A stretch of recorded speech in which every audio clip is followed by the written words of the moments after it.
In a very recent development India ने अपनी trade policy को चेंज कर दिया है for United states of America. आप क्लियरली यहाँ पर देख सकते हो यूनाइटेड स्टेट्स ऑफ अमेरिका लगभग 54 देशों के ऊपर टैरिफ लगाने वाला था, जिसके अंदर इंडिया भी शामिल लगभग 12.5% के टैरिफ जो है वो लगने वाले थे because of forced labour concern. But आप यहाँ पर अब क्लियरली देख सकते हो डीजीएफटी ने नए नियम नोटिफाई किए हैं फॉर द फोर्स्ड लेबर, ताकि अमेरिका के व्यापार को हम कंटिन्यू रूप से रख सकें। दोस्तों लिटरली अगर मैं कहूँगा तो it is too much. Basically ऐसा नहीं कह रहा कि फोर्स्ड लेबर के खिलाफ पॉलिसी बनाना खराब था।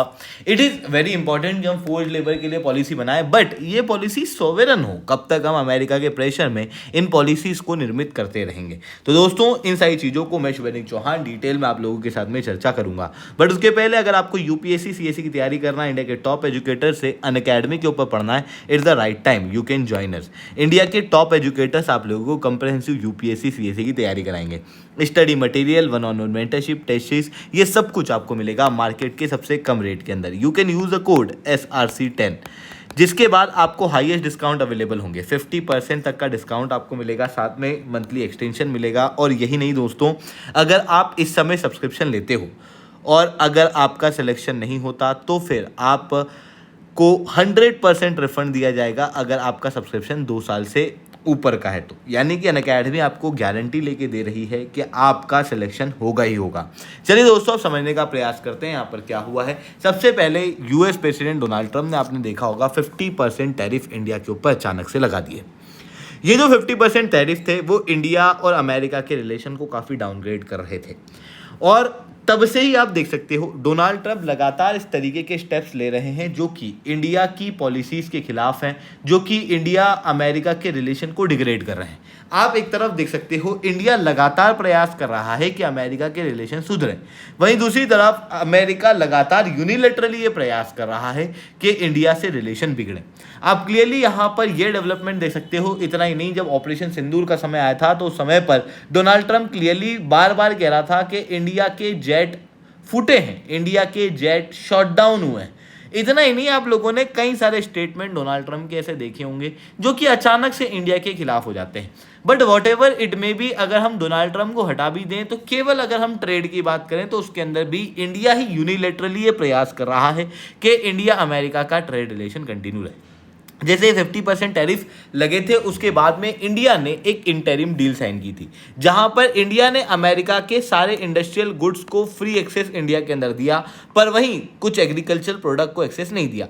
दूसरी तरफ अमेरिका ने पूरी तरीके से इंडिया पर टैरिफ नहीं हटाया, केवल टैरिफ को कम किया। यानी कि इंडिया के ऊपर टैरिफ कंटिन्यू रहे, पर अमेरिका के ऊपर से टैरिफ जो है वो इंडिया ने हटा दिया। अब इंडिया ने ये सोचा था कि बेसिकली ये जो टैरिफ हम लोगों ने हटाए हैं ये बहुत इंपॉर्टेंट है, और अमेरिका ने टैरिफ कम किए हैं ये भी बहुत इंपॉर्टेंट है क्योंकि हमको कॉम्पिटिटिव एज मिलेगी। क्योंकि उस समय पर चाइना और बाकी सारे देशों के ऊपर 25-30% के टैरिफ लगे हुए थे।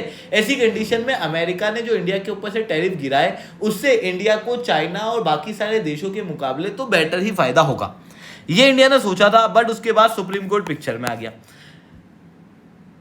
अमेरिका के सुप्रीम कोर्ट के द्वारा यूएस के टैरिफ को इलीगल घोषित कर दिया गया, और इलीगल घोषित करने के बाद में बाकी सारे देशों के ऊपर से भी टैरिफ हट गए। मतलब इंडिया उसी पोजीशन पे आ गया जिस पोजीशन पे बाकी देश हैं। बट इंडिया का एक नुकसान ये हुआ कि इंडिया ने अपने मार्केट को अमेरिकन प्रोडक्ट्स के लिए खोल दिया। फिर अब एक नई घोड़ी नया दाम शुरू हो रहा है, जहां पर आप क्लियरली देख सकते हो कि अमेरिका के अंदर मार्च 2026 के अंदर सेक्शन 301 के जरिए इन्वेस्टिगेशन शुरू हुई। 54 देशों के ऊपर 12.5% के टैरिफ जून के महीने में प्रपोज भी कर दिए गए, और जुलाई के महीने के अंदर इसकी पब्लिक हियरिंग भी चल रही है। और चौंका देने वाली बात यह है कि 12.5% के टैरिफ इंडिया के ऊपर भी लग सकते हैं। अब आप कहोगे 12.5% के टैरिफ हैं क्या, तो देखो सुप्रीम कोर्ट ने कौन से टैरिफ इलीगल घोषित किए थे। जो इमरजेंसी पावर के जरिए डोनाल्ड ट्रंप ने टैरिफ लगाए थे दे वर इलीगल, बट जो टैरिफ यहां पर लगाए गए थे for section 301 for trade act वो इलीगल घोषित नहीं किए गए थे। अब यहां पर यूएस एडमिनिस्ट्रेशन क्या कर रहा है, ट्रेड एक्ट के जरिए टैरिफ लगा रहा है, और इसके अंदर भी उन प्रोडक्ट के ऊपर टैरिफ लगाया जा रहा है जिसके अंदर फोर्स्ड लेबर हो रहा है। बेसिकली रियलिटी यह है कि अमेरिका और बाकी सारे जो देश हैं, खास रूप से वेस्टर्न कंट्रीज़ हैं, इनको एक बहुत बड़ी दिक्कत है। दिक्कत क्या है? दिक्कत ये है कि एशिया के पास में ओवर कैपेसिटी है। एशिया अपने लेबर लो कॉस्ट के जरिए दुनिया भर के अंदर अपने सप्लाई भेज पाता है, जो कि अमेरिका और बाकी देश नहीं कर पाते। इसलिए जो ये वेस्टर्न कंट्रीज़ हैं, ये कुल मिला के एशिया को टारगेट कर रही हैं कि इनके जो लेबर हैं उनकी कॉस्ट बढ़े, और ये जो वर्ड का नाम दे रहे हैं वो है फोर्स्ड लेबर। फोर्स्ड लेबर के जरिए ये हो रहा है, फोर्स्ड लेबर के जरिए वो हो रहा है, इस तरीके की बातें जो है वो इनके द्वारा की जा रही है। अब सेक्शन 301 के जरिए यहाँ पर क्लियरली नए टैरिफ लगाए जा रहे हैं। और टैरिफ क्या है? टैरिफ ये है कि जो देश फोर्स्ड लेबर का प्रयोग करके प्रोडक्ट भेजता है उसके ऊपर 12.5% तक के टैरिफ लगेंगे। इसके अंदर 1600 प्रोडक्ट हैं जिनको एग्जेम्प्ट कर दिया गया। मतलब अगर यूएस है और यूएस के मार्केट में कोई प्रोडक्ट आ रहे हैं, इधर समझ लो आप यूएस है और ये मार्केट में प्रोडक्ट आ रहे हैं, अब कोई सा प्रोडक्ट ऐसा है जिसके अंदर फोर्स्ड लेबर का यूज़ हुआ है तो उसके ऊपर एक्स्ट्रा 12.5% के टैरिफ लगेंगे। बट अगर प्रोडक्ट इन 1600 प्रोडक्ट की लिस्ट में है और भले ही इन 1600 प्रोडक्ट के अंदर फोर्स्ड लेबर हुआ भी है तो भी यहाँ पर टैरिफ जो है वो नहीं लगेंगे। क्यों नहीं लगेंगे? क्योंकि इन प्रोडक्ट की अमेरिका को ज़रूरत है। यानी कि अमेरिका बस ये जो पॉलिसी है इसके जरिए फोर्स्ड लेबर को नहीं रोकना चाहता, केवल और केवल रेस्ट्रिक्शन लगाना चाहता है दूसरे देशों के ऊपर, टैरिफ लगाना चाहता है दूसरे देशों के ऊपर। अब भारत ने पहले तो क्लियरली ये बात कही कि हम फोर्स्ड लेबर यूज़ नहीं कर रहे, इंडिया के अंदर कोई फोर्स्ड लेबर नहीं हो रहा वगैरह वगैरह, ये सारी बातें हुई। बट उसके बाद अब आप देख सकते हो डीजीएफटी ने फॉर्मली फॉरेन ट्रेड पॉलिसी 2023 के अंदर अमेंडमेंट कर दिए हैं।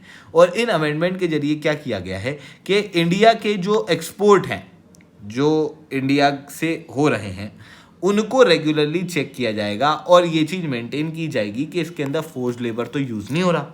और इस चीज़ के अंदर क्या किया जाएगा, जो foreign trade directorate general of foreign trade है, ये 30 दिन का समय देगा सारी कंपनियों को कि आप 30 दिन के अंदर अंदर सारे सप्लाई चेन को अपने चेंज कर लो, फोर्स्ड लेबर अगर यूज़ हो रहा है तो उसको बदल लो। और उसके बाद डीजीएफटी के पास में एक नई पावर होगी। डीजीएफटी चाहे तो किसी भी कंपनी के ऊपर एक इंक्वायरी बिठा सकता है, या फिर कोई क्रेडिबल कंप्लेंट आए तो फिर इंक्वायरी बिठा सकता है। मतलब दोनों तरफ से, खुद से भी बिठा सकता है, कोई और कंप्लेंट करे तो भी। फिर उसके बाद एक बार इंक्वायरी बैठ गई तो फिर एक इंटर मिनिस्टेरियल कमेटी बैठेगी और इस कमेटी के सामने जो कंपनी है उसको अपने सारे डॉक्यूमेंट रखने पड़ेंगे और उन डॉक्यूमेंट के अंदर चेक किया जाएगा कि फोर्स्ड लेबर हो रहा है कि नहीं। और अगर प्रूव होता है कि फोर्स्ड लेबर हो रहा है तो फिर ऐसी कंडीशन के अंदर उस प्रोडक्ट के ऊपर या फिर उस कंपनी के ऊपर या फिर जो भी इंडिविजुअल या ऑर्गेनाइजेशन है उसके एक्सपोर्ट के ऊपर बैन लगा दिया जाएगा। अब देखो, ये खराब नहीं है कि फोर्स्ड लेबर के ऊपर रेस्ट्रिक्शन लगी, that's a very good part. अगर फोर्स्ड लेबर हो रहा था तो उसके ऊपर रेस्ट्रिक्शन लगाने की जरूरत थी। बट ये किसके कहने पे लगी? क्या ये इंडिया ने अपना सोवरेन डिसीजन लिया है या ये एक अमेरिकन प्रेशर है? अगर ये अमेरिकन प्रेशर है तो इंडिया की सोवरेनिटी कहाँ है? इंडिया लगातार अपने डिसीजन अमेरिका के प्रेशर में आके क्यों ले रहा है, जबकि दूसरी तरफ अमेरिका को अगर आप देखोगे तो they are degrading our relation, literally they are degrading our relation. ये ट्रेड डील के नेगोशिएशन के अंदर भी हमसे कह सकते थे कि देखो फोर्स्ड लेबर का हमको इशू है तो आप फोर्स्ड लेबर वाले प्रोडक्ट के ऊपर से टैरिफ हम लोग नहीं हटाएंगे या फिर आप फोर्स्ड लेबर के ऊपर कुछ एक्शन ले लो। यहां पर पब्लिकली कहा गया, उसके बाद में इंडिया ने एक्शन भी लिया and that's the worst part. तो फिर इंडिया की सोवरेनिटी के ऊपर एक बड़ा सवाल उठता है। अमेरिका जो है वो जिस तरीके से इंडिया के ऊपर प्रेशर लगा रहा है ये अपने आप में काफ़ी ज़्यादा खतरनाक है। आई होप दोस्तों ये सारी बातें आप लोगों को समझ में आई होंगी। लेक्चर अच्छा लगा हो तो लाइक करना, लेक्चर बहुत अच्छा लगा हो नीचे SRC10 कमेंट करना। यूपीएससी सीएससी की तैयारी करना, इंडिया के टॉप एजुकेटर से अनअकैडमी के ऊपर पढ़ना है, is the right time. You can join us, you can use the code SRC10। SRC10 code का यूज़ करने के बाद में आप लोगों को डिस्काउंट अवेलेबल हो जाएंगे। इसके अलावा एक और इंपॉर्टेंट चीज़ दोस्तों, NCERT आप पढ़ते होंगे तो 6th का 7th की 8th की NCERT इनके अंदर रिपीटेशन बहुत है। अब क्या है कि आप वही किताब बार बार पढ़ते हो और बहुत सारी किताबें हो जाती हैं वो, जिसके बाद रिवाइज कर पाना काफ़ी मुश्किल हो जाता है। तो क्यों ना ऐसा हो कि आपकी जितनी भी NCERT है उन सबको कंपाइल करके एक जगह ले आया जाए, उनकी समरी बना दी जाए, कितना मज़ा आ जाएगा। वही चीज़ हुआ है और ये समरी आपको फ्री ऑफ कॉस्ट मिलेगी। अनअकैडमी ने NCERT सिंप्लीफाइड समरी जो है वो आप लोगों के लिए निकाली है, जो कि फ्री ऑफ कॉस्ट आप डाउनलोड कर सकते हो। इसके अलावा आगाज, नींव और मंजिल ये बैचेस भी हमारी शुरू हो चुकी हैं, आप चाहो तो इनके अंदर ज्वाइन कर सकते हो। ठीक है दोस्तों, आज के लिए that's all from my side. जय हिंद, जय भारत।